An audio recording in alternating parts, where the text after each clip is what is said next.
What's up everybody, dLifeHD here, and today we'll be reviewing Icey for iOS and Android. I wasn't sure what to make of it when I first saw it on the App Store, but is it any good? Is it worth your money? Let's find out. First, let's discuss modes. Well, there's not much to talk about here since there's really just one mode to play.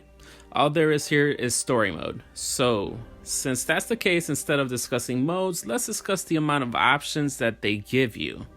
In fact, I was impressed. They allow you to put up the quality from low to high, and they allow you to increase or decrease the frame rate. In controls, they allow you to have a dynamic joystick or not, which I personally love because that means that wherever you place your thumb, that's where your joystick will go. That's important because Icey is a very fast-paced game that needs intuitive controls. With that said, let's talk about controls and gameplay. It gives us a dynamic joystick on the left and 4 buttons on the right. The 4 buttons are D, H, A, and J. D is dash, H is heavy attack and also sometimes turns into E, which is pretty much for finishing moves. A is normal attack, also used to absorb energy after you kill baddies, and lastly, J is for jump. The whole game is basically about combining these 4 buttons to create combo moves to beat your opponents. The controls take a little to get used to, but once you have them down, they are truly quite responsive, and I never felt like my finger was missing a button or I was pressing a button that I didn't want to press. If you don't like touchscreen controls, it also comes with M5 support. The gameplay is fantastic. It's a side-scrolling beat-em-up at its core, and the fighting is super fast-paced. I love the fighting in this game. In fact, it's what makes this game fantastic, and it's really the main selling point. Think Ninja Gaiden meets Double Dragon meets Mega Man, then times the pace of those games by like 10. Yeah, it's that fast. You can upgrade your moves as you go through the game. The more enemies you defeat, the more cash you get to upgrade your powers, moves, and skill set. You'll want to do this, especially if you're playing on the harder difficulty because Judas is a pain in the butt to beat. Design and graphics.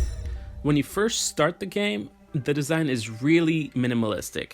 It's basically the name of the game on what looks like a lit backdrop and particles floating around. In fact, the design looks really modern and simple. It reminds me of the design of the anime Ghost in a Shell. A lot of sleek, straight lines. That thought is also compounded when you start the game and you see that the main character and the bad guys are designed very much like an anime. I think the flowing cloth pieces on the character are really cool as well. I love the background artwork throughout the entire game. It looks like a painting. It's beautiful and makes the game look really nice and shows how much creativity can be put into indie games. Icey is obviously a human-robot hybrid, so I like that they put in computer sounds and graphics that look like MS-DOS. It makes a nerd like me appreciate it a little more. Music and sound. This place is littered with wreckage. Icey feels that this place wasn't always a sewage. And who is to blame? Judas. The music is nice. It fits the modern look of the game. It's like an epic, classical electronica type of sound. Most of the game they play a composition that sounds like you're headed to a battle, but then when you get into fights with bosses, it turns to a fast-paced sound that fits quite well with what's happening on screen. Now, let's talk in-game sounds. The character and fighting sounds are top-notch. They really add to the in-game experience. There's a narrator that directs you everywhere you go, and as you move, he tells you the story of everything that's happening and everything that you do. How do I say this? He's not the best narrator in the world, but he gets the job done in an adequate manner. I say that because his voice inflection isn't the best, but maybe it's done on purpose just to make it a little lighthearted. I hear that if you defy what he says in the game, that he starts getting frustrated. That's a really nice touch. I didn't disobey him though. I guess I'm just an obedient person like that. Or it could be that I'm not the type of person that explores every nook and cranny of a game. Last but certainly not least, story.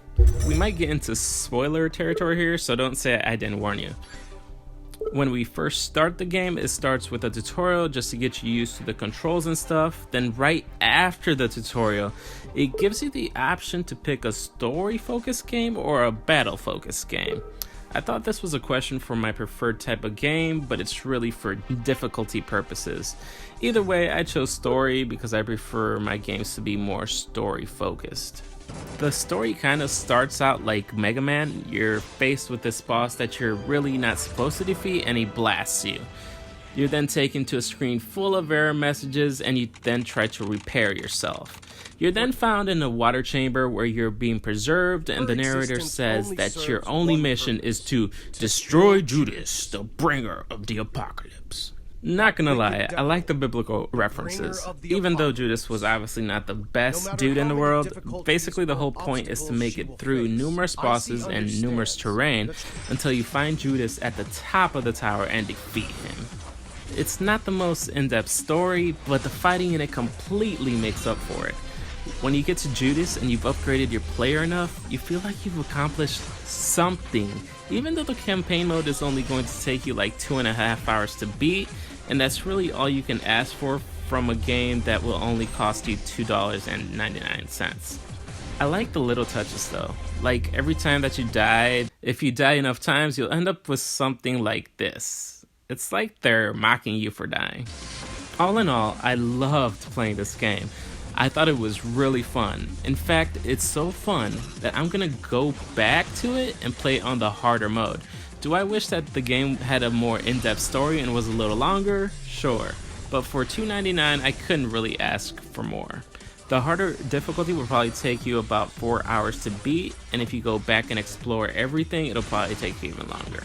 So final verdict, this game is absolutely dLifeHD approved. Alright my beautiful peoples, thanks for joining me. Let me know by commenting below if you agree with me or my opinions.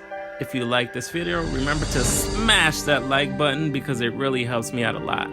If you want more content like this, remember to subscribe because I release mobile game content like this quite often. Love you guys and peace.